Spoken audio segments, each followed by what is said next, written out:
Ketika membaca berita di Detik News, PBNU menyesalkan kejadian jalan hafalan Al-Quran berhadiah miras. Saya tuh merasa pernyataan ini sangat NU banget gitu ya. Ya pokoknya sangat NU lah. Saya itu kan anggap saja kalau ingin tahu NU itu kan bagian kecil-kecilnya itu kan menunjuknya besarnya. Secara kultural setahu saya ketika bertemu dengan teman-teman, kiai-kiai pada umumnya ya memang caranya itu teduh kayak gitu itu gitu loh.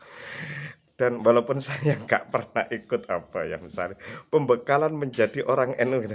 Saya tuh hidup di dalam NU, di dalam rahim NU dari dilahirkan orang NU, pernah nyantri meskipun goblok, perbincangan saya banyak dengan orang-orang pesantren. Gimana saya pasti masih harus diajar menjadi NU itu apa-apaan kan gitu. Hanya saja ketika membaca kelanjutan dari judul tersebut, usut tuntas gitu. Aduh, saya tuh kok merasa ini bukan NU ini. Cara-cara vonis keras kayak gini itu bukan NU. Setahu saya NU itu mengayomi, mendekati dengan pendekatan yang apa ya, yang damai, enggak keras dan seterusnya. Itu kayak FPI kayak gitu. Usut tuntas suku bukan itu, bukan kayak setahu saya kayak gitu ya, setahu saya ya. Dan yang membuat saya sedih itu ketika membaca berita tersebut, itu yang mengatakan adalah Gus Fahrur itu. Atau kalau kita lupa ya, Gus Fahrur itu orang yang dulu waktu terjadi penambangan di Raja Ampat. Orang ini namanya di perbincangan publik. Karena apa? Karena dia itu menjadi Dewan Komisaris di PT GAG yang nambang di Raja Ampat itu. PT GAG ini anak perusahaan BUMN PT Antam.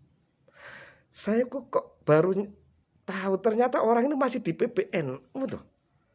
Padahal waktu itu kan rame banget waktu itu. Kok masih dipertahankan di PBNU itu apa-apaan? Saya jadi mikir sih kenapa orang-orang kayak Gus Fahrur ini ngomongnya kayak gitu. Padahal nggak NU banget ya. Keras-keras padahal kayak kan dia mungkin cari muka, mungkin ya. Cari apa ya? Cari selamat dan seterusnya. Karena kayaknya sangat tidak NU ya. Buat saya gini ya, NU itu kalau ingin bertahan ya, ya gayanya harus dipertahankan, jangan ikut-ikutan. Nah, ngikut-ikutan ngapain? NU ada itu. NU itu udah lama dan gayanya udah terkenal kayak gitu. Nggak usah ngurus-ngurusi gus-gus kiai-kiai yang apa itu yang royokan jabatan itu kemudian akhirnya pola pikirnya mengikuti tren masyarakat dan nggak dimari masa itu apa-apaan buat saya itu. Saya kira begitu ya.